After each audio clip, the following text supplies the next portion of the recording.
ప్రభువు రక్షకుడు యేసుక్రీస్తు వారి పరిశుద్ధమైన నామములో మీ అందరికీ ఎలా అందరూ బాగున్నారు. స్వరాలు చల్లగా వస్తాయి, వాతావరణం చల్లగా ఉందనా ఏదైనా ముందు దగ్గర వర్షం చేసాం ఏదన్నా సరే. కొందరైతే కులమును బట్టి అతిశయపడతారంట, కొందరైతే మతమును బట్టి అతిశయపడతారు. మనమైతే పూర్తి చేయండి.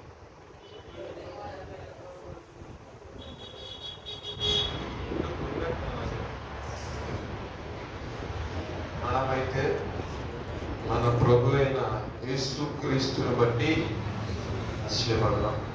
ఓల్డ్ టెస్ట్మెంట్ ఇంత పెద్ద వాక్యం అంటే కొంచెం ఇబ్బంది లేదు. సో దేవుడు కొంచెం సింప్లిఫై చేశారు కాబట్టి మనమైతే మన కులగం రక్షణ యేసుక్రీస్తు వారిని బట్టి అతిశయపడదాం. మీరు వాక్యం కన్నా చిన్న పాట కుశలంగా పాట పాడండి. నా అతిశయం నేను కనీసం మామూలు కొంచెం వచ్చే వస్తుంది.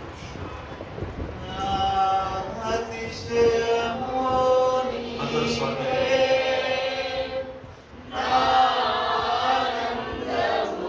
హృదయపూర్వకంగా చెప్తాం.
పరిశుద్ధ గ్రంథంలో నుండి 1 పేతురు 5వ అధ్యాయం 6వ వాక్యం చదువుతున్నాను.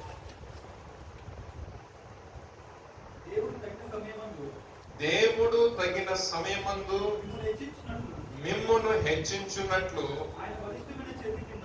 ఆయన బలిష్టమైన చేతి క్రింద దీన మనస్కులై రాత్రికాల సమయమందు దీన మనస్కులై ఉంటే దేవుడు ఏ రకంగా ఆశీర్వదిస్తాడు అని ఒక పాయింట్ నుండి చెప్పాలని ఆశపడుతున్నాను. దేవుడి యొక్క ఆత్మ సహాయం కలుగుతుంది. ఎందుకంటే దీన మనసుకు లేకపోతే హెచ్చించే మనసు ఉంటే అనేక మంది వాళ్ళ హృదయ గర్వాన్ని బట్టి, హెచ్చింపు గల మాటను బట్టి, హెచ్చింపు గల హృదయ ఆలోచన బట్టి దిగజారిపోయిన చాలా మంది దానికి చాలా పరిశుద్ధంగా. కానీ పరిశుద్ధ లేఖలు ఏం చెప్తున్నాయంటే దేవుడు తగిన సమయమందు మిమ్మును హెచ్చించినట్లు ఆయన బలిష్టమైన చేతి క్రింద ఎలా ఉండమంటున్నాడు? దీన మనస్కులై మీరు ఉండండి, మీరు ఆశ్రయించబడతారు. ఎవరి మనస్సు వాణ్ణి పూర్ణ శాంతి గల వాణ్ణి చేస్తారు. అంటే ఈ దీన మనస్కులు కలిగి ఉన్న వారు ఏం చేస్తారంటే ఈ యొక్క మనుషుల మీద వారు ఆధారపడి జీవించరు. ఈ లోక సంబంధమైన విషయాల మీద వారు మనస్సు పెట్టరు. ఎందుకంటే ఏది అవసరమై ఉందో నా ప్రభు కాబట్టి.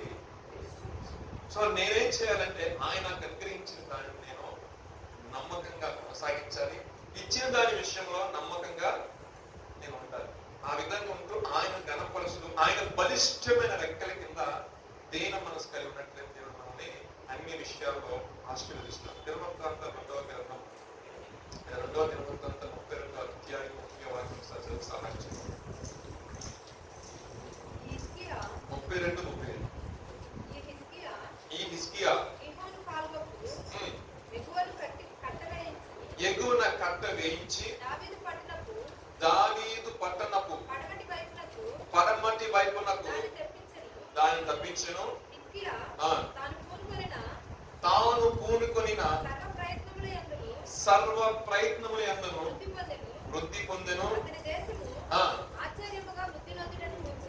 చాలండి. సర్వ ప్రయత్నముల యందు హిజ్కియా ఎలా ఉన్నాడంటే వృద్ధి సంపాదించి, అంటే ఒక 100 మార్కులకు ప్రయత్నం చేస్తే 100కు 100 వచ్చేస్తాను హిజ్కియా. ఈ రాత్రి కలిసి హిజ్కియా గురించి మనకు అందరూ బాగా తెలుసు, కానీ కొంచెం లోతుగా ఆ నామం నడిపిద్దామని ప్రయత్నం చేస్తున్నాను. దేవుడు తన ఆత్మ సహాయంతో మీకు వివరించలే సహాయం చేస్తాడు ఏ విషయంలో. ఎందుకంటే ఈ హిజ్కియా యొక్క జీవితంలో మీరు చూసినట్లయితే తాను తలపెట్టిన ప్రతి ఒక్క దాని విషయంలో కూడా సర్వ ప్రయత్నముల యందు అతను ఏం సంపాదించండి, విజయాన్ని పొందుకున్నాడంట. కానీ హిజ్కియా యొక్క తండ్రి యొక్క జీవితంలో చూసినట్లయితే అంత సక్సెస్ లేదు.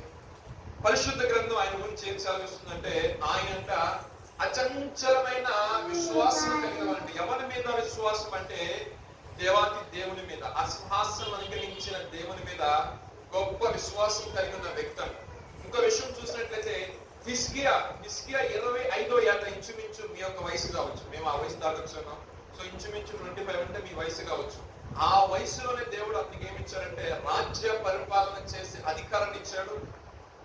ఇవ్వడానికి గల కారణం ఒకటి ఉంది. ఇచ్చిన తర్వాత ఆయన ఏం చేశారంటే అంతకు ముందు తన తండ్రి అనుసరించినట్లు అనుసరించగా మోషే ఏదైతే వెండి సర్పమా ఇద్దరు సర్పం అవునా, ఆ సర్పం పెట్టిన తర్వాత మోషే వెళ్ళిపోయారు, యెహోషువ వెళ్ళిపోయారు, నాయుడుపతులు వెళ్ళిపోయారు, రాజులు వచ్చారు. అయినా సరే ఆ ఇద్దరు సర్పం వైపు చూస్తూ పూజలు చేసుకుని పేరు పెట్టుకొని అదే దేవుడు నమ్మే జనాంగాన్ని కూడా గద్దించి ఆ ఇద్దరు సర్పాన్ని నాశనం చేసి బూడిద చేసి పడేసి శుభ్రంగా జీవంగా దేవుడు యెహోవా అని గట్టిగా ప్రకటించిన వ్యక్తి ఈ హిజ్కియా. హిజ్కియా గురించి మనం చెప్పమంటే ఏం చెప్తారు తెలుసా? చాలా సంఘాలు మా చిన్నప్పుడు హిజ్కియా గురించి చెప్పమంటే ఏం చెప్పారంటే హిజ్కియాకు మరణకరమైన రోగం వచ్చింది, గోడ తిరిగి ఏడ్చాడు, దేవుడు కన్నీళ్లు చూశాడు, దేవుడు స్వస్థపరిచాడు, ఆయుష్కాలం 5 సంవత్సరాలు పెంచారు.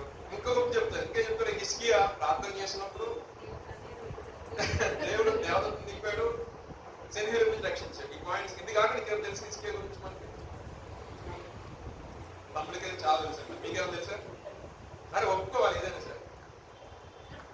మనము ఆ హిజ్కియా గురించి రాయబడిన మాట అంటే నాకు చాలా ఆశ్చర్యం వేసింది.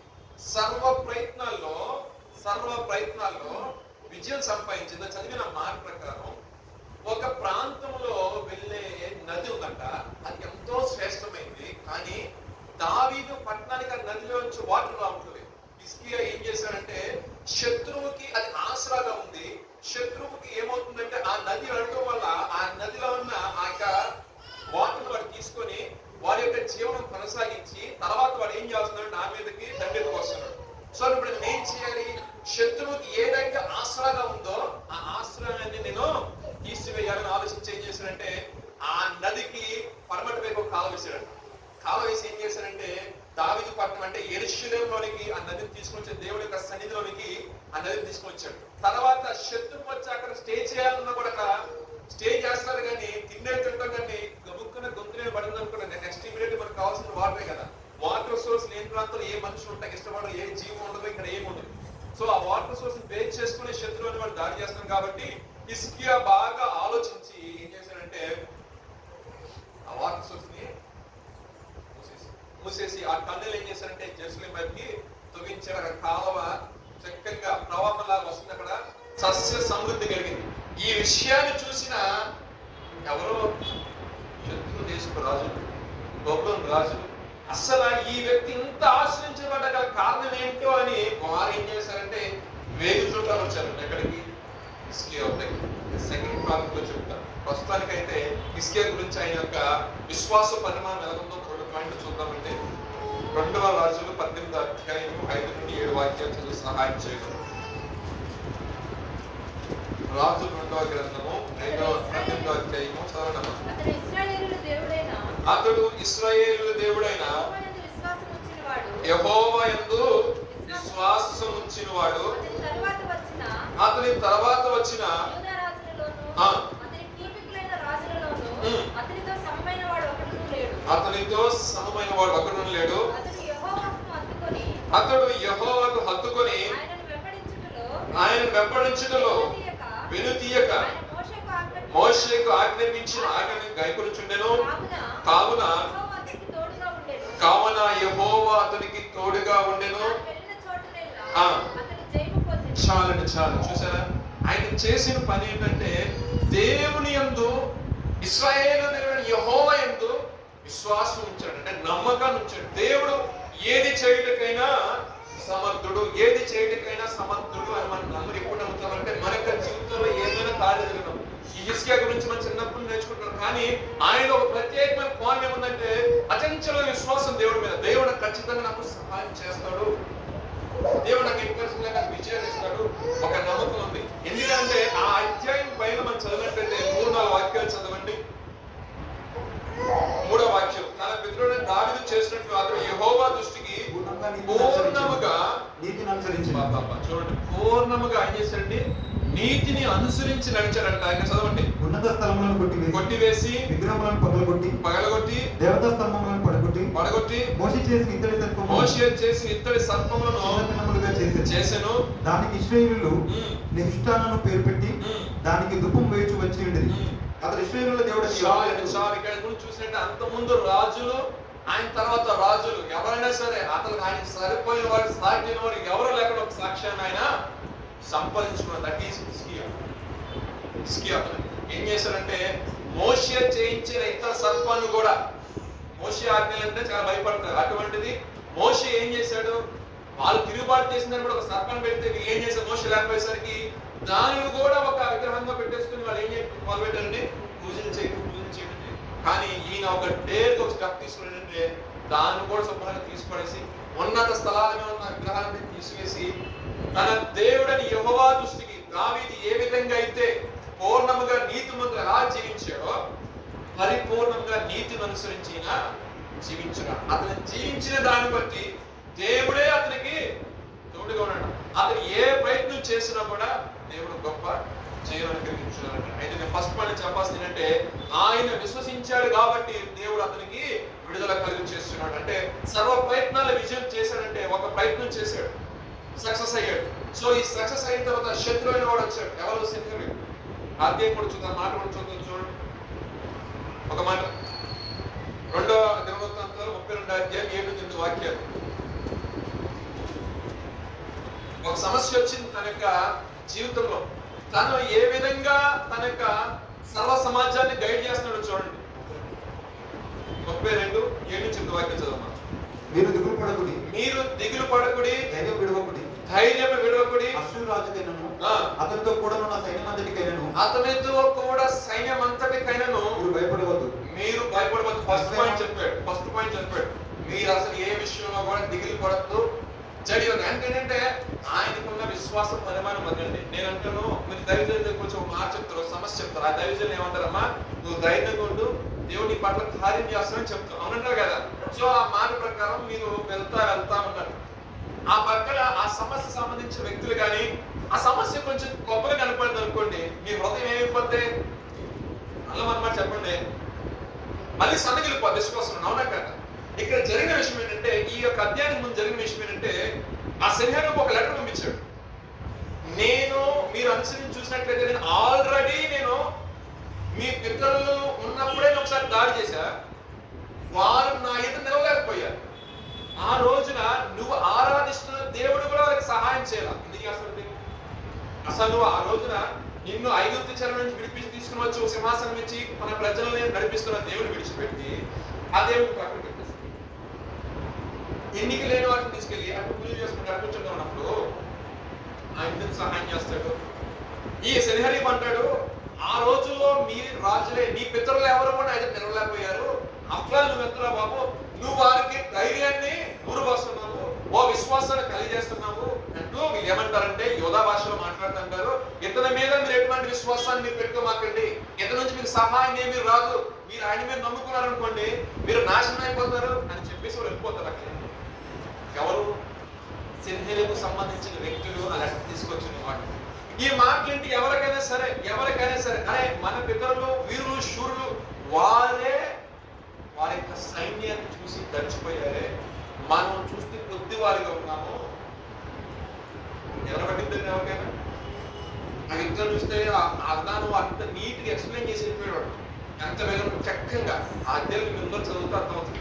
ఎంత సవివరంగా గురించారంటే ధైర్యంగా నా వాడికి కూడా ముందులో దడ పుట్టేటటువంటి స్టేట్మెంట్స్. అయితే ఈయన అంటారు, ఎవరు ఇస్కే అంటారు, మీరు అసలు భయపడద్దు, మీరు అసలు దిగులు చెందొద్దు, దేవుడు కార్యం చేస్తాడు. అతని సైన్యం కంటే కూడా మన సైన్యం చాలా గొప్పది. అతనికి కలిగిన సహాయం కంటే అతని సైన్యం కంటే కూడా మన సైన్యం గొప్పది అన్నప్పుడు మనం అనుకుంటాం, మన భాషలో అర్థమవుతుంది. మన ప్రవహించే మనకు తెలుసు రాజుగారు, మనకున్న సైన్యం కనుక ఒక 5,000 మంది 6,000 మంది ఉంటారా, సరే ఒక 50,000 మంది ఉంటారా, అక్కడ 5 లక్షల మంది, అలా ఒక 15 మంది చండ పెట్టి వెళ్ళిపోతారు. మనకు తెలుసుగా. కానీ అనుకుంటారేమని ఈయన ఒక వార్డ్ కోట్ చేస్తాడు. ఇప్పుడు చదవండి అన్నమాట. భయపడవద్దు, విసుగవద్దు, అతనికి కలిగిన సహాయం కంటే ఎక్కువ సహాయం మనకు కలదు. మాంస సంబంధమైన బాబువు అతనికి అండ మనకు సహాయం చేయడానికి మన యుద్ధములను జరిగించుటకు మన దేవుడిని యెహోవా మనకు తోడుగా ఉన్నాడు. దేవునికి స్తోత్రం, హల్లెలూయా. అతనికి ఎటువంటి అండ ఉందంటే మాంసం సంబంధించిన, అంటే గొప్ప గొప్ప సైన్య సమూహం. మనకి ఎవరన్నా ఉన్నారు? ఆయన అంట జస్ట్ నడుస్తున్నప్పుడే తెగుళ్ళు ముందెళ్తా ఉంటాయంట, పర్వతాలు పొట్టు అయిపోతాయంట. అటువంటి దేవుడు మనం ఆలోచించాం. ఆయన ఒకసారి ఇలా నడిస్తేనే ఎర్ర సముద్రం పాయైపోయింది. అంతేగా తూర్పు గాలి విసర చేయి కాసిన ముందుకు వెళ్తున్నప్పుడు ఏదైనా సరే బ్రతలైపోతుంది. అటువంటి జీవగల దేవుడు మనకు కలిగి ఉన్నాం కాబట్టి మాంస సంబంధమైన అండబలం పడుతుంది. కానీ మనకేముంది? యుద్ధంలో జరిగించే విషయంలో కానీ యుద్ధం నేర్పరైన కూడా ఆ యుద్ధాన్ని కనిపించిన కూడా మనతో ఉంటాడు. దేవుడికి స్తోత్రం. సో మీరు ఏ విషయంలో కూడా మీరు కంగారు పడతారు, ఏ విషయంలో కూడా ధైర్యపడతారు. అనుకున్న విధంగానే శత్రువు అయిన వాడు వచ్చాడు లోపలికి. వచ్చిన తర్వాత దేవుడు ఏం చేశాడు? తన యొక్క దేవదూతని ఎంతమందిని కూర్చోండి, 1,85,000 మందిని. అదే రాజు 2వ గ్రంథం 19వ అధ్యాయము 29 చదివినట్లయితే మీకు శ్రేష్టమైన మాట కనపడదు. ఒక ప్రాప్సి కూడా ఉంటుంది అక్కడ. 35వ వాక్యం ఏమంటుందంటే, ఆ రాత్రి అంటే దేవుని యొక్క దేవదూత పరలోకం నుండి దిగి వచ్చి అష్షూరు దండపెట్టలో దిగి 1,85,000 మందిని చంపేసరికి, వారికి హతం చేసేసరికి ఇంకేం అర్థం కాక సైన్యం తీసుకొని వెనక్కి పరిగెట్టడం మొదలుపెట్టాడు. ఓటమి ఎరగని రాజు, అంతవరకు ఓటమిని చెవి చూసిన వాడు కాదు, బారాపుర పేలిన వాడు, భయభ్రాంతులు చేసిన వాడు. ఇప్పుడు ఏం చేసాడు? మన బాగా చెప్పడం కోపం భయపడు వెళ్ళిన తర్వాత నాకు సుఖమేమైనా ఉందా? ఆయనకి ఇష్టమైన దేవత గుడిలోకి వెళ్ళిపోయి నేను ఓటమి పాలైపోయానని చెప్పి లోపలనే కొడుకు చేశాడు. తన బిడ్డలు చూస్తే అందరి విషయంలో జరిగిందంటే నేను అంత కాన్ఫిడెంట్ చెప్పను కానీ విశ్వాసం నుంచి ఆయన మీద ఆనుకొని జీవించే వారి విషయంలో మరణం రావాలన్న కూడా ఆలోచిస్తుంది. దేవునికి ఏదైనా సరే సమస్య రావాలన్నా సరే ఆలోచించాలి. ఎందుకంటే మనం ఆరాధిస్తున్న దేవుడు మనకు అండగా పండగా నిలబడేవాడు. దేవునికి స్తోత్రం. సెనహరీబు చూసినట్లయితే ఎంతో పరాక్రమశాలి, గొప్ప గొప్ప యుద్ధ విషయంలో నైపుణ్యత కలిగిన వ్యక్తులున్న గొప్ప సైన్యం. కానీ హిజ్కియా చూసినట్లయితే ఏమీ చేయలేదు. ఆ లెటర్ తీసుకెళ్ళి కన్నీటితో ప్రార్థన చేసి, హిజ్కియా దగ్గర పరాక్రమశాలు లేరా? ఉన్నారు. బీజలు లేవా? ఉన్నాయి. వాహులు లేవా? ఉన్నాయి. కానీ ఆయన ఏమంటాడు? మనకి సహాయం చేసేవాడు ఎవరన్నాడు? మనకు సహాయం ఎప్పుడు? మనకి ఎంత కలిగినా, ఎంత హెచ్చించబడినా మన నోట్లో నుంచి రావాల్సిన మాట ఏంటంటే, నా ఆశ్చర్య కారణం నా ప్రభువే, నేను ఇంతగా ఆశ్రయించబడడానికి కారణం నా దేవుడే.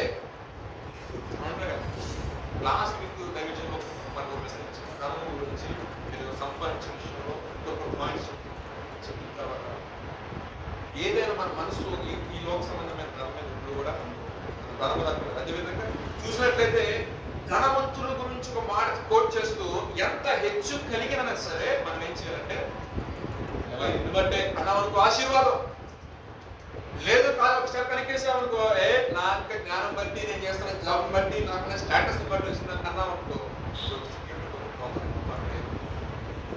ఎందుకంటే పరిస్థితులు ధనవంతులైన మీరు వాటి మీద మనసు వచ్చొద్దు అంటాడు దేవుడు. ఎందుకంటే అది మీకు వస్తుంది అంతా మీ దగ్గర రావాలి, మీ కాలేజీ పడుతుంది. ఒకప్పుడు అది లేదు, ఇంకొకప్పుడు అది పడుతుంది. సో ఇక్కడ చూసినట్లయితే మనం హెచ్చించినా సరే మన హెచ్చింపు కారణం దేవుడు పరంగా. ఇక్కడ మన గొప్పతనం హిస్కియాలో మన గొప్పతనం ఏంటంటే ఎంత జయం వచ్చినా, ఎంత సహాయం కలిగినా, ఎంత పరాక్రమశాలు ఉన్నప్పటికీ కూడా ఆయన అంటున్న మాట ఏంటంటే ఆ దేవుడి యొక్క సహాయం నాకు, ఆ దేవుడు నాకు సహాయం చేస్తాడు, ఆ దేవుడు స్వస్థపరుస్తాడు, ఆ దేవుడు నాకు విడుదల కలిగజేస్తాడు, ఆ దేవుడు నాకు నెమ్మది కలిగజేస్తాడు. ఇప్పుడు చూసాడు అతను నుంచి విశ్వాస పరిమాణాన్ని బట్టి అతను నమ్మకంగా వెళ్ళిపోయి సేవకును చెప్పి సేవకుని ఇతను కలిసి మోకరించి ప్రార్థన చేశాడు. అక్కడ పెట్టి వచ్చేసాడట. దేవాదేవుడు ఆయన పైన ఆయన చేశాడట. సో ఇక్కడ చూడండి, విశ్వాసంతో ఆయన నమ్మాడు, గొప్ప విడుదలకి ఆగింది. సెకండ్ పాయింట్ మనం చూసరికి సరే దానికంటే ముందు ఒక మాట జరిగింది. 29 వాక్యం చదువు. 29 అధ్యాయం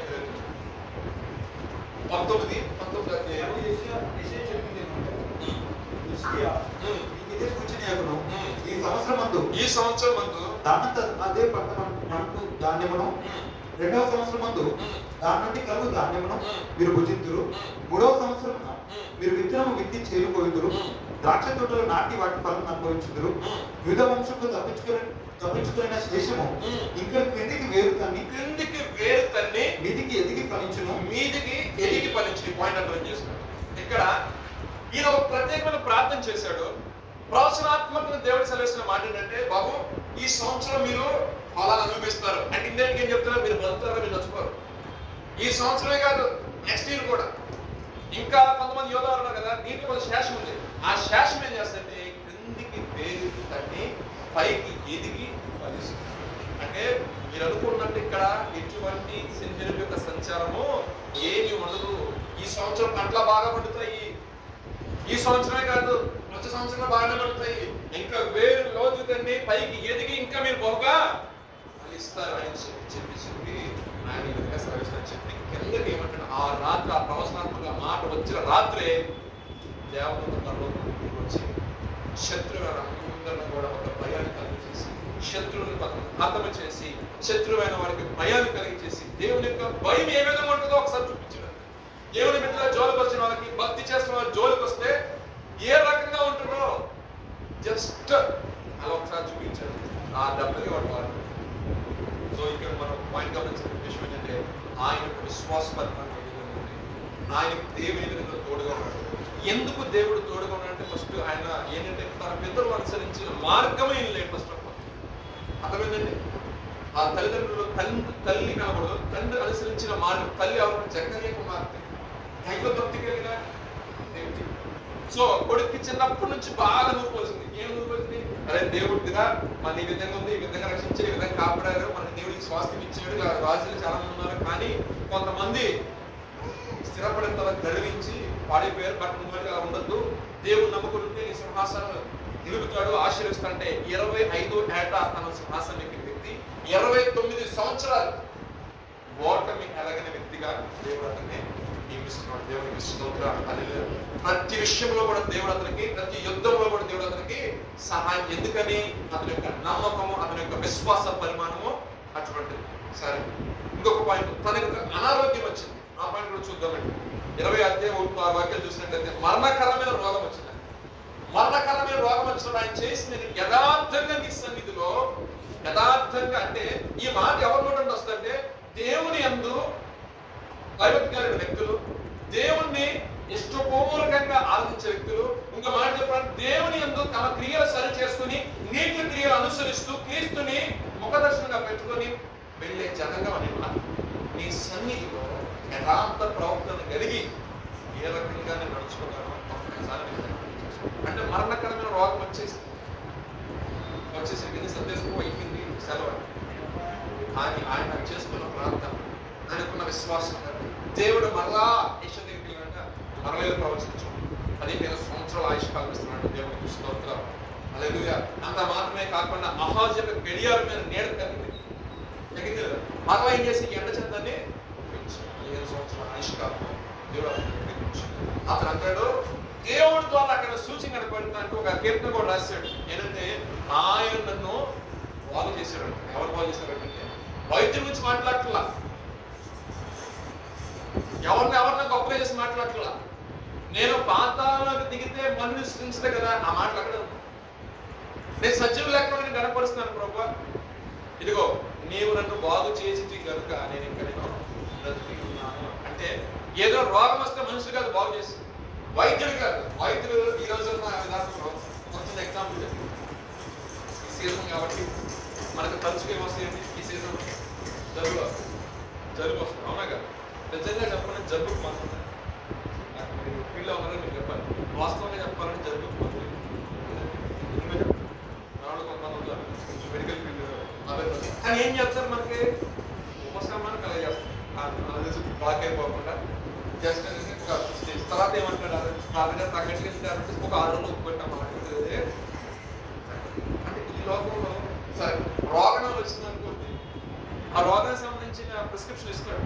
ఆ వేసుకున్న 10 రోజులు ఆ యాంటీబయాటిక్ ఉన్న బేస్ని బట్టి తగ్గింది లేదా మళ్ళీ మళ్ళీ ఆ వాడడం యాంటీబయాటిక్ పర్మనెంట్ సొల్యూషన్ ఉన్నది ఒక ఆపరేషన్స్ మాత్రమే ఉన్నారనుకుంటా. ఎందుకంటే స్టిచ్ చేస్తే అది కూడా కొంతమందికి ఉంటుంది, కొంతమంది ఉండట్లేదు. సో దాని విషయం మాట్లాడదు. కానీ సో ఏదైనా ఈ లోక సంబంధించిన తాత్కాలిక ఉపశమనం, పర్మనెంట్ సొల్యూషన్ రావాలంటే అది మన యొక్క ఆహార అలవాట్లు కానీ సంథింగ్ ఇంకేమైనా చెప్తున్నది సపరేట్ సబ్జెక్ట్ అనమాట. సో మనకు అక్కడ అంతా మాట్లాడంటే ఆయన నన్ను అంటే దేవుడి నుంచి దైవిక స్వస్థత రావాలి అంటే సపరేట్ హీలింగ్ అని మన బాడీలోకి రావాలి. అందుకే ఏంటంటే బైబిల్లో కూడా నూతన నిబంధన గ్రంథం ఒకటి ఉంది, విశ్వాస సహిత ప్రార్థన ఏం చేస్తుంటే రోగిని స్వస్థపరుస్తుంది. సో మెడిసినే మాత్రమే కాదు, ఇంకోటి కూడా ఉంది, రోగిని స్వస్థపరుస్తుంది. మెడిసిన్ ఇస్తే ఏమైతే ఆటోమేటిక్గా శరీరానికి సంబంధించిన రోగం తగ్గింది. నా మనసులో రోగం తగ్గాలంటే అది కదా పాయింట్. రోగం పోతుంటే నా మనసులో ఒక ఆనందం ఉంది, నా మనసులో ఒక బాధ, నా మనసులో ఒక దుఃఖం ఉంది. ఆ విచారణ ఏం చేస్తుందంటే రోగాలు పాలు చేస్తాను. డాక్టర్ దగ్గరికి ఏం తెచ్చుకున్నా ఆ రోగం దగ్గర తెచ్చుకున్నానే కానీ నా మనోవిచారణ ఆలోపన దుఃఖాన్ని తీసివేయగల సమర్థుడు చేయగల వాడు ఎవరండి? నన్ను తయారు చేసిన వ్యక్తి అంటారు కదా, ఆయనే నువ్వుగా ఆదరిస్తున్న ఆయనే తీసివే మన హృదయంలో నుంచి. ఆయన తీగిపోయాడు అనుకోండి ఎన్ని వేసుకున్నాను. మీరు అంటున్నాడు నా యొక్క రోగాన్ని మీరు తీసేశారు, నన్ను మీరు బాగు చేశారు.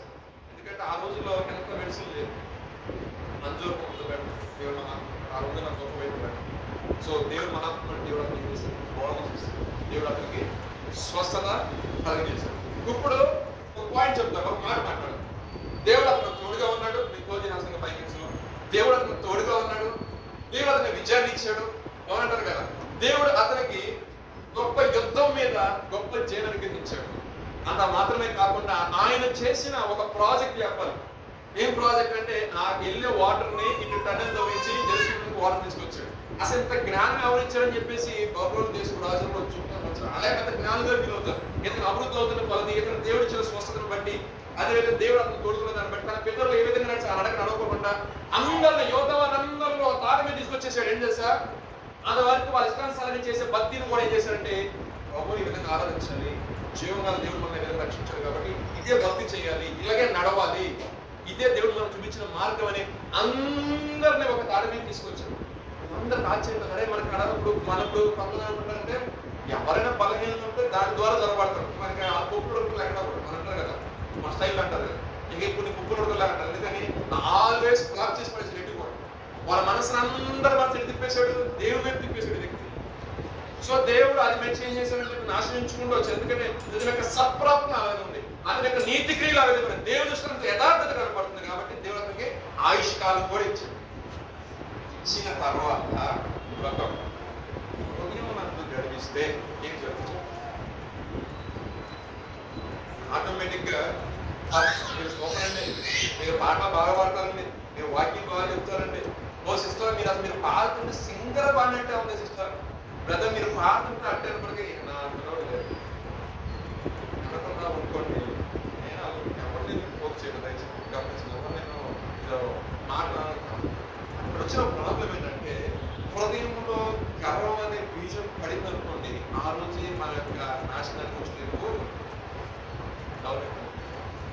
హిజ్కియా ఇంతగా ఐశ్వర్యవంతుడిగా, ఇంతగా దేవుడు అక్కడ తోడుకున్న పేరు ఖ్యాతి వచ్చేసరికి హృదయంలో ఎక్కడో ఒక మూల ఏమొచ్చిందండి?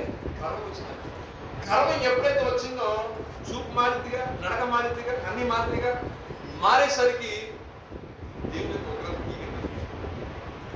దిగగానే మరలా వెంటనే క్రైస్తవుడు బాగా భక్తి చేసుకున్న వాళ్ళు ఉన్న గొప్పతనం సార్, ఏదైనా కుక్కల పొరపాటు చేసి ఆ పొరపాటు వల్ల కొడుతున్నప్పటికీ ఇమ్మీడియట్ గా పొరపాటు సరి చేసుకుంటారు. వాక్య లేఖనాన్ని బట్టి వాక్యం పేరు అర్థమవుతుందని చెప్పేది. ఈ హిజ్కియా కూడా దేవుని భయపడే వ్యక్తి కాబట్టి వెంటనే ఏం చేశారంటే, దేవా కొంచెం ఇది గర్వించారు, నన్ను దైవం క్షమించింది ఆయన అని అన్నాడు. అక్కడ వరకు బాగా చూద్దాం, మాట చూద్దాం. 2వ దినవృత్తాంతం 32:25-26 వాక్యాలు చదువు. అయితే హిజ్కియా ఆ. మనస్సును గర్వించి తనకు చేయబడిన మేలుకు తగినట్లు ఏదంటే తనకు చేయబడిన మేలు నిమిత్తం ప్రవర్తించకుండా అతని మీదకి యూదా యెరూషలేముల వారి మీదకి కోపము రాగా, హిజ్కియా హృదయ గర్వమును విడిచి తానును యెరూషలేము కాపురస్తులను తమను తాము తగ్గించుకొనేది కనుక హిజ్కియా దినములలో యెహోవా కోపము జనుల మీదకి రాలేదు. చాలు ఇక్కడ చెప్పబోయే మాట ఏంటంటే, హిజ్కియా ఒక్కడే కనిపించారు. ఈ టీవీలో చూస్తే యెరూషలేము కాపురస్తులు ఆ యోధా వాళ్ళు కూడా ఏం చేశారు, తమను తాము తగ్గించుకున్నారంట. అంటే రాజు ఏ విధంగా ఉంటారు, ప్రజలు అట్టే ఉంటారుగా. ఏదైనా కొంచెం దేవుడు ఒక బ్రాండింగ్ అని పెంచి కొంచెం ఏమనుకుంటున్నాం అని స్టార్ట్ చేస్తారు. భక్తి మీగా ఉండదు, మా భక్తి వేరే. క్రైస్తవుల్లోనే డిఫరెంట్ గా మాట్లాడడం వల్ల చాలా మంది చూసింది. అవసరం లేదు అనుకుంటాం, అవసరం ఎందుకంత అవసరం లేదు. దేవుడు కూడా అందరూ సమానమే, ఏదో చూపించాల్సిన అవసరం లేదు. అది ఎంతవరకు తీసుకెళ్తుందంటే, ఒక నాయకుడు తన హృదయంలో గర్వించడం వల్ల ఆ నాయకత్వం కింద ఉన్న వాళ్ళందరూ కూడా గర్వించారు. దానివల్ల దేవుడికి ఉగ్రత వేసింది. అంటే మా అంతటోళ్ళు లేరు, యోధావారు మా అంతటోళ్ళు లేరు, మేమే. ఎప్పుడైతే ఇలా ఉందో, మేమే అనే విధానం వచ్చేసిందో వాళ్ళకి దేవుడికి భయం పోయింది. ఇక దేవుడు మాకు ఏం ప్రాధాన్యత దేవుడు ఇస్తాడన్నా వాటి వైపు ఒక మనస్సాక్షిలాగా ఉండదు. హృదయం ప్రాధాన్యత దేవుడు సాయం చేస్తాడు, నాకు అనేది కాదు దేవుడు సాయం చేస్తాడు అన్న విధానం లేసరికి దేవుడు ఉగ్రత ఒకసారి లేచిందట. లేసరికి అర్థమైంది, వాయిపడలేదు కానీ అక్కడ సంథింగ్ ఏదో జరిగింది. అది ఏంటంటే మనం థియలాజికల్ వెళ్ళి అది లోపల చేస్తూ ఇంజనీర్ దాంట్లో ఉంటుంది సబ్జెక్ట్. సో విషయం ఏంటంటే, తర్వాత మళ్ళీ వాళ్ళు ఏం చేశారు, సరి చేసుకున్న తర్వాత దేవుడు ఏం చేశాడు, మళ్ళీ స్టెబిలైజ్ చేశాడు. సో మనం కూడా ఎంత ఆశ్రయించబడినా, ఎంత దీవించబడినా, వేల నుంచి లక్షల నుంచి కోట్లకి వెళ్ళినా, కోట్లు ఇంకా అలా వస్తున్నా సరే, మనం ఏమవుతుందంటే దేవుని ఆనాడు ఏదైతే నువ్వు దీన మనసు కలిగి ఆయన యొక్క పరిశ్రమల కింద అలాగైతే ఉన్నావు, ఆ విధంగా నువ్వు ఉన్నావు అనుకోండి, దేవుడు అంచెంచెలుగా నిన్ను ఆశీర్వదిస్తాడు. దేవుడికి స్తోత్రం. అలాగే ఒకనొక సమయంలో దేవుడు అతని హృదయాన్ని పరిశీలన చేయడానికి తోడుగా ఉన్న దేవుడు పక్కకి వెళ్ళాడు. అందులో మాట్లాడు 32-37 చదువుతాం. అదే అంటే 31వ వాక్యం. దినవృత్తాంతాలు 32 అధ్యాయం 31వ వాక్యం. అతని దేశం ఆశ్చర్యంగా వృద్ధులైనట్లయు గూర్చి విచారించి తెలుసుకుంటే బబులోను అధిపతులు అతని ఎదురు పంపబడి ఆ పంపిన రాయబారుల విషయంలో అతన్ని శోధించి అతని హృదయంలో ఉద్దేశం అంతా తెలుసుకున్న వాళ్ళని దేవుడు అతన్ని విడిచిపెట్టాడు. ఏం లేదండి, దేవుడు ఏం చేశాడంటే, సరే వీడు సరి చేసుకున్నాడు పర్వాలేదు అనుకునే విధానంలో మరలా దేవుడు ఇందులో డౌట్ వచ్చి ఒక్కసారి పక్కన కనుక్కున్నాము, ఇంకా హృదయం ఏ విధంగా ఉంది, బొబ్బులు రాజు వచ్చాడు కదా, ఎంత జ్ఞానాన్ని ప్రదర్శిస్తాడో మరలా గొప్పలో పోతాడేమో. ఎందుకంటే ఆల్రెడీ ఒకసారి గొప్పలో పోయి తిప్పలు తెచ్చుకున్నాడు. సరే కరుణావసరంగా దేవుడు కాబట్టి నేను ఏం చేశానంటే, ఫస్ట్ టైం క్షమించాను, నెక్స్ట్ టైం మరలా పరిశీలన చేద్దామని దేవుడు ఏం చేశాడంటే తన హృదయంలోని కొంచెం పక్కకు వచ్చాడు. ఆ పక్క వచ్చిన మీరు ఏం ఎక్స్పెక్ట్ చేస్తారు, ఏం జరుగుతుందని? మీరేం చేశారు తెలుసా? ఈ బబులోను రాజు రావటం ఇమ్మీడియట్ గా చేసిన పని ఏంటంటే, చక్కగా నీట్గా తన యుద్ధం ఉన్న పరాక్రమశాలను అందరిని పిలిచాడు. ఓకే, తన దగ్గర ఉన్న ఆయుధ కర్మాగారం ఉన్న మొత్తం తన దగ్గర ఉన్న ఖజానా ఉన్న బంగారం మొత్తం చూపించాడు. తనకి ఏదైతే ఆధారంగా ఉన్నాయో, తనకి ఏదైతే గొప్ప ప్రొటెక్షన్ ఇస్తున్నాయో, ఆ ప్రొటెక్షన్ ఇచ్చే అన్ని కూడా వాళ్ళు ఎదుర్కొనే బాహాటంగా నాకు జ్ఞానం ఎంత ఉంది, నాకు ఇన్ని అసెట్స్ ఉన్నాయి, నాకు ఇంతమంది పిల్లలు ఉన్నారు, నాకు అసలు ఇంత సహాయం ఎలా కలుగుతుందో తెలుసా? ఈ దేవుడి వల్ల సహాయం కలుగుతుంది. ఇంకా మనులు, మాన్యాలు, వజ్ర వైడుగల మొత్తం సర్వ సంపద మొత్తం కూడా తీసుకొచ్చేసి ఏం చేశాడు? ఆ బబులోను రాజు వాళ్ళు వచ్చింది ఏంటంటే అసలు ఇంతగా ఆశ్రయించబడ్డ గల కారణం ఏంటి, అసలు ఇతర ఆశీర్వాదానికి గల కారణం ఎక్కడుంది అని తెలుసుకునే వాళ్ళు వచ్చారు. అతను ఏం చెప్తాడంటే, మేము ఇంతవరకు ఈ విధంగా జీవితంలో ఉన్నాము, ఆ జీవితాన్ని విడిచిపెట్టి వచ్చి ఇప్పుడు ఈ విధంగా ఆరాధిస్తూ ఈ ప్రభుత్వం కలిగి ఉన్నాము, దీనివల్ల మాకు ఘనత వస్తుంది, దీనివల్ల మాకు ఇది ఒక ఆశ్చర్యపరంగా ఉంది కాబట్టి ఈ పట్టణంకి గల కారణము ఆ ప్రభు అని చెప్తున్నప్పుడు వాళ్ళు అనుకున్నారు, ఓకే ఉన్నారు మొత్తం అంటే ఈ పట్టణంలో ఉన్నంత వరకు మనము వెళ్ళి ఏమీ చేయలేము. సో వాళ్ళకి మ్యాప్ వేసుకున్నాడు, వీడి దగ్గర ఖజానా కొట్టేయాలని ఫస్ట్ పట్టణం మీద దాడి చేయాలి.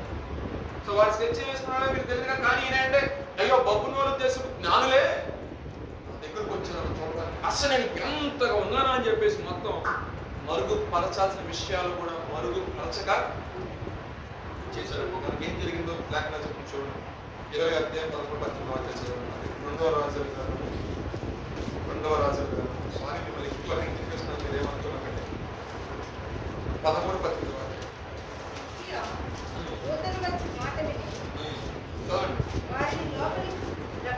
రప్పించి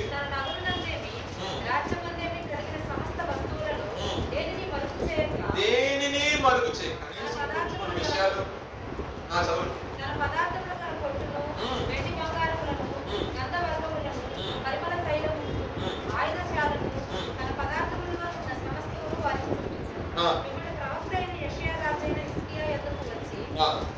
మనుషులు ఏమని ఈ ఎందుకు ఎక్కడి నుండి వచ్చింది అని అడుగుగా హిజ్కియా బబులోను దూరదేశం నుండి వారు వచ్చి ఉన్నారని చెప్పాను. ఈ ఇంటిలో వారు ఏమేమి చూచిరని అతడు అడుగగా హిజ్కియా నా పదార్థములలో దేనిని మరుగు చేయక నా ఇంటిలో ఉన్న సమస్తమును నేను వారికి చూపించి ఉన్నానని.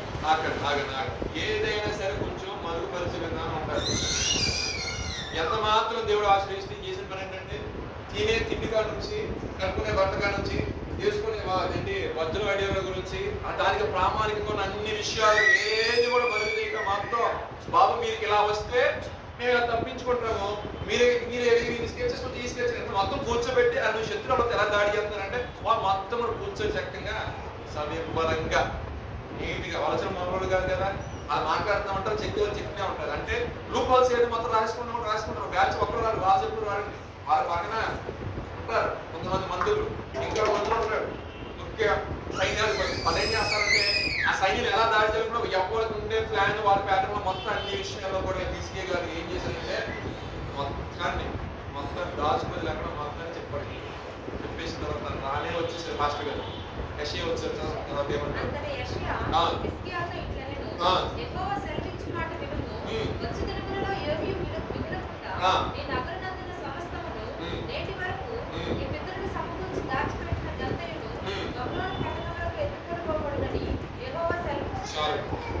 ఇప్పుడు ఏం జరిగింది? నాకరికి ఏం జరిగింది? శత్రువు అనేవాడు కన్ను దృష్టి నీ యొక్క ఎదుగుదలను చూసి లేని వ్యక్తి దగ్గర నువ్వు ఏ విధంగా ఆశ్రయించబడుతున్నావు ఆ విషయాన్ని చెప్పడం కరెక్ట్. కొన్ని విషయాలు కానీ పొరుగు చేయవలసిన విషయాలు కొన్ని ఉంటాయి. అందుకే మనం ఏం చెప్తున్నాం, వదిలేసే నాకు ఇంత బంగారం ఉందని చెప్పండి 1,00,000 రూపాయలు ఏంటి హాస్పిటల్ లేదా 1,00,000 రూపాయలు మా ఇంట్లో 10 దాసుకుని అని చెప్పండి. దొంగ ఎక్కడి నుంచి రాడు, దొంగ ఎక్కడి నుంచి మార్గాలు తీసుకుని రాడు. గమనించి వీళ్ళు చేసిన పొరపాటు అదే. అంతా బాగానే చేస్తున్నాడు అంటే కొన్ని ఆత్మీయుడే, విశ్వాసం ఉంది, దేవునికి ఇష్టంగా జీవించిన వ్యక్తే ఏమైపోయాడంటే కనులు గొప్ప రావడం వస్తానని చెప్పేసి హృదయమునందు అధిక ఆనందభరితుడైపోయి తాను ఏం మాట్లాడుతున్నాడో తెలియని విషయంలో మొత్తం కూడా వెళ్ళగెక్కేసి వచ్చినప్పుడు దొరికిన తర్వాత అప్పటికే మొత్తం దేవుడు మాట్లాడు మొత్తం చెప్పేసి ఆయన రానే వచ్చాడు. బాబు ఎవరు వచ్చారు? బాబు బాగుంటారు. ఏం చెప్పారంటే తినే తిండిగా నుంచి అన్ని చెప్పేశాడు. ఇంకా పోయింది మొత్తం ఏం లేదు. ఈ పాస్వర్డ్ ఎన్క్రిప్టెడ్ పాస్వర్డ్ చెప్పిన మొత్తం చెప్పేసాడు. ఇంకేముంటది? తేడా ఏముంటుంది దాంట్లో? మొత్తం ఏం చేసేవాడు? బబులోను చెరకి యూదులు అందరూ విడిచిపెట్టారు. బంగారం అనేది లేదు. ఈయన కాదండి, తనకు ముందు సంపాదించిన స్వాస్థ్యం ఏదైతే చూసి పెట్టారో మొత్తం అంతా కూడా ఆ ఇరుషుల్ని తగలబెట్టేసి శుభ్రంగా మంచి మంచి బంగారం తీసుకొని మంచి పురుషుల్ని మంచి స్త్రీలని బలంగా అందరూ తీసుకెళ్ళిపోయి అవసరం మొత్తం పడేసారు. వెళ్ళిపోయి తీసుకెళ్ళి వాళ్ళు ఏం చేశారంటే దాస్యంలో బందీగా తర్వాత వచ్చిన వాళ్ళకి ప్రవక్తలు ప్రవచించారు. దేవుడు మహాత్ముని బట్టి ఏం చేశారు, మళ్ళా దేవుడు కృప అనుగ్రహించి ఎవరో ఏం చేసిన ప్రార్థన ప్రార్థన ఇంకా వాళ్ళు చేసిన ప్రార్థన దేవుడు ఆలకించి మరి ఈ విషయం గౌరవ కట్టడానికి నాకు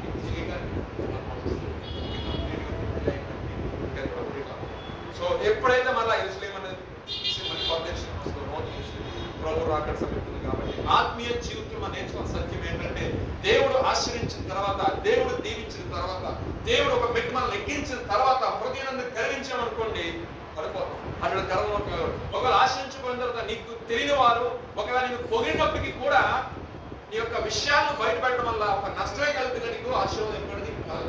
నేను ఇప్పుడు ఈ రోజు నైట్ అంటే ఓ 10 కాసు బంగారం వేసుకొని నేను పలానా ఇక్కడ నైట్ 1 గంట బయలుదేరంటే నేను విజయవాడ అవుతున్నానంటే పబ్లిక్ అనౌన్స్మెంట్ చేశాను. నెక్స్ట్ ఏం జరుగుతుందండి,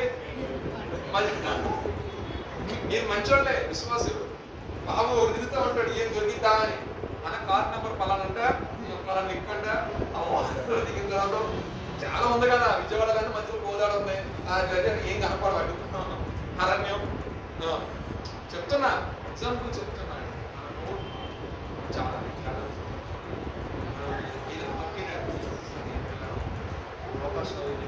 కాబట్టి ఈ మాట అవునంటే ఎవరు కాదంటే కాదు, ఈ మాట విస్తారణ మాటలో దోషంతో విస్తరించి మాట్లాడాడు ఆయన. చెప్పాలని చెప్పకూడదు.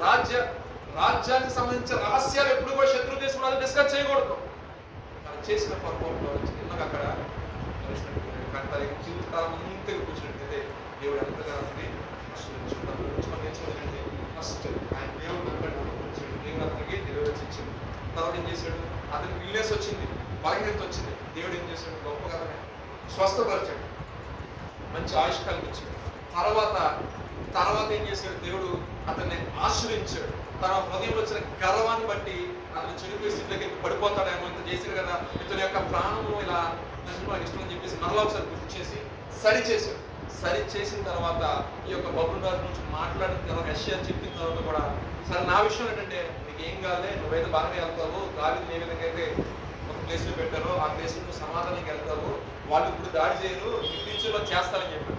తర్వాత మొత్తం దాడి చేసి మొత్తం ఎవరైతే బలహీనత ఉంటారో ఆ బలహీన నేను ఉన్నంత వరకు బాగానే ఉన్నారండి. చాలా మంది చెప్తారు మా డాడీ ఉన్నంత వరకు బాగానే ఉంది, అంతా కాపాడు మా డాడీ తర్వాత కుర్రోడుగా మేనేజ్ చేసుకుని కుదరలేదు.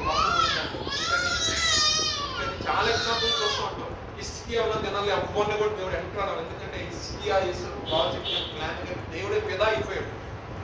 యెరూషలేము విషయం దేవుడు అతనికి సక్సెస్ ఇచ్చాడు. వ్యక్తిగతంగా ఉన్న విషయాల్లో దేవుడు ఏం చేశాడు, తన లాస్ట్ స్టేజ్ తన చనిపోయేంత వరకు కూడా దేవుడు తనకి కృపని కానీ ఆయన జీవితంలో చూసినట్లయితే హృదయం నందు గర్వించి దోపత్రం పట్టుకొని దోపైన వెళ్ళిన వ్యక్తి పుష్టి కలిగి రాజ్యంలోకి రాలేదు. తన ముందున్న వ్యక్తి సొలొమోను ఏం చేశాడు, ఆశ్రయించబడి దీవించబడిన తర్వాత బహుభార్యతత్వం కలిగి వృద్ధి అయినప్పుడు ఏం చేశారు, భార్య తన యొక్క హృదయాన్ని తిప్పేసిన దాన్ని బట్టి ఏదైతే చేయకూడదో ఆ మెలుగులు ఏం చేశాడు, ఈయన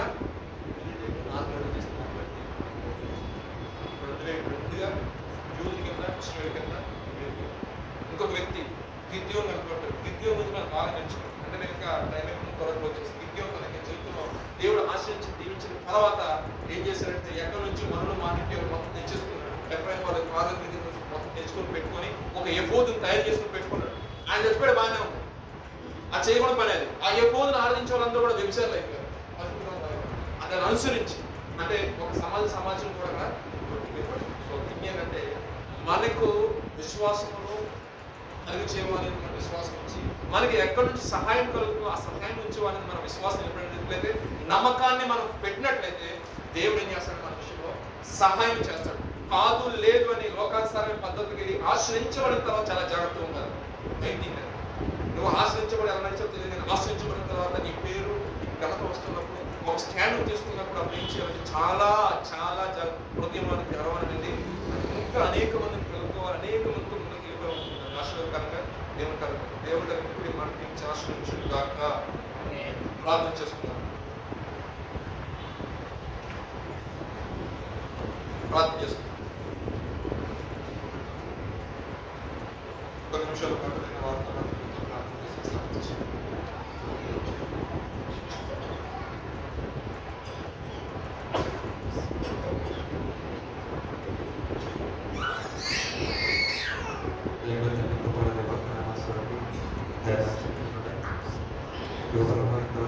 మాతో మాట్లాడి మమ్మల్ని దర్శించి ప్రభావం ప్రారంభిస్తారు. దాన్ని ప్రభావం మమ్మల్ని ప్రేమించి నీ స్వరంలో మాకు చేసినందుకు బట్టి ప్రభావం ఇస్తున్నాం. మన ప్రభావం అతిశయించేవాడు ప్రభావం భూమి మీద చూపే దేవుడు నియంత్రణ అతిశయించేవాడు తప్ప మాకున్న ప్రతివిధమైన వాటి మీద మేము అతిశయించుకున్నట్టుగా యువతని ప్రభావం మా మనసు విషయంలో ప్రభావం మమ్మల్ని అందించి దీన్ని బట్టి ప్రార్థిస్తున్నారు. ఈ లోకంలో సమస్తము దయచేగా దేవుడు మీరు మీ మీద ఆనుకున్న వారిని మీరు సిగ్గుపడని దేవుడు గారు ఇచ్చుక యొక్క యాత్రి ప్రభావం జీవిత విధానం ద్వారా మీరు మాకు తెలియజేసే వ్యక్తిని బట్టి మీకు ప్రార్థిస్తున్నారు. అతని శత్రువు దగ్గరికి వచ్చినప్పుడు ప్రభావం అతని ప్రభావ లోక సంబంధమైన అతని సహాయం ఎదురు చూడలేదు కానీ ప్రభా సమస్తము చేయగల సమర్థులు లోకంలో ఉన్న వారి కంటే ప్రభావ మాలో ఉన్నవాడు గొప్పవాడని అతని బలవంతులను నీవని ప్రభావ నీ మీద ఆడుతున్నప్పుడు ప్రభావ మీరు సహాయం చేసిన వ్యక్తిని మీరు మాకు గుర్తు చేసిన ఆచరిస్తున్నాం. బ్రతుకుల పరిస్థితులను అతని ప్రభావ ఇబ్బందులకరైన సమస్యలను ప్రభావ వాటిని దాటిపోగల సమర్థులను నీవని అతని ప్రభావ బలహీనత కలిగిన సమయాలలో ప్రభావం బాగు చేసే దేవుడు నీవని ప్రార్థన ఆలకించి కన్నీరు వచ్చి అతని ప్రభ తిరిగి ప్రభా మీరు మా జీవితాలలో మీరు చేసే దేవుడు నీవని అతని మరణకరమైన రోగ సమయంలో మాతో మాట్లాడిన వ్యక్తి బట్టి ప్రభా నీ పాదాలకు వందనాలు చెల్లిస్తున్నాం. తండ్రి ప్రభా నీ మీద అనుకున్నప్పుడు యుద్ధంలో జరిగించారు. మీ మీద ఆధారపడినప్పుడు శత్రువు నుంచి మీరు విడిపించారు ప్రభా. అవును సత్యుడికి సత్యుడే కదా ప్రభా నేను ఆరాధించేది అని ప్రభా మనం నేను స్థుతించదు అని పాడగలిగే అతని ప్రభా పాడగలిగాడు ప్రభా నీ ఎందుకు ఆనందించగలిగాడు ప్రభా. అతని ప్రభా నీ మీద ఆధారపడినప్పుడు ప్రభా మీరు కనికరించి అతని ప్రభా అతన్ని వర్ధిలింప చేస్తారని ప్రభా అనేక విషయాలు మాతో మాట్లాడి మా ఆలోచన మతాలు అతని ప్రభా మేము ఏ విషయంలో గర్వము కలిగి ఉంటే మమ్మల్ని క్షమించింది. అతని మాకున్న అతని ప్రభా తలాంతులను బట్టి కావచ్చు, మాకున్న జ్ఞానమును బట్టి కావచ్చు, లేకపోతే మాకున్న ఐశ్వర్యములను బట్టి మాకున్న బలగమును బట్టి కావచ్చు ప్రభా. ఒకవేళ మేము అతిశయించుకుంటే మమ్మల్ని క్షమించింది. ఎందుకంటే అతని వాక్యం శ్రమిస్తుంది దాని బతుకుంటాడు. అతని ఐశ్వర్యము గొప్పతనము కలుగజేసే దేవుడు నీవు. గర్భిష్ఠుల గర్భం మంచి గర్భించి ప్రభా దీనులకు కృప చూపించగల దేవుడు నీవని వాక్యం శ్రమిస్తూ ఉంది. అతని మమ్మల్ని మీరు మన్నించి మీరు మాతో సూర్యుగా స్పష్టంగా మాట్లాడినందుకు వందనాలు. ఈ ప్రభా నీ ఎదుట మేము వినము కలిగి అతని ప్రభు నీ ఎదుట నీ బలిష్టమైన చేతుల కింద ప్రభా మేము దీన మనసుగా ఉంటూ ప్రభా అతని ప్రభా నీ ఎదుట మేము ఎప్పుడు లోబడింది ప్రభా నీ సహాయంతో మేము ముందుకు సాగడానికి కృపను మాకు అనుగ్రహించి మేమందరం నీ మీద ఆనుకొని అతని సహాయము మా అండ మీరని ప్రభా మీరే మా బలమని మీరే మా అతిశయమని మీరే మా అక్కడమని నిన్ను పట్టుకుని ముందుకు సాగడానికి మమ్మల్ని కృప చూపించిందని మీరు ఆకడికి సిద్ధపరిచి ఆ నూతన దేశంలో మేమందరం ఎక్కబడినట్లుగా నీ కృప అనుగ్రహించింది. నూతని మీరు మాతో మాట్లాడి మీరు మమ్మల్ని గర్తించిన విధిని బట్టి అతనికి వందనం. ఈ వాక్యం మా జీవితంలో స్థిరపరచుకొని నీ మాటలకు మేము అతను లోబడుతూ అతన్ని నీ ఎదుట మేము ఎల్లప్పుడు కూడా ప్రభావ వినిము కలిగి ప్రభావ ప్రవర్తించడానికి మా మనసును మీరు సిద్ధపరచమని దీన్ని బట్టి ప్రభావ వాక్యం అతని వ్యక్తిని పెట్టిన ప్రభావం దీనికి ఆశ్రయించింది. వాక్యం బట్టి నీకు కృతజ్ఞతాస్తులు చెల్లిస్తుంది. జీవవాక్యం మాలో స్థిరపరిచి ఫలించుకుంటుగా కృపను ఉపయోగించమని ఏసునామమున ప్రార్థిస్తున్నాము. ఆమేన్. అపవాది నాశనం కలిగి ఆమేన్.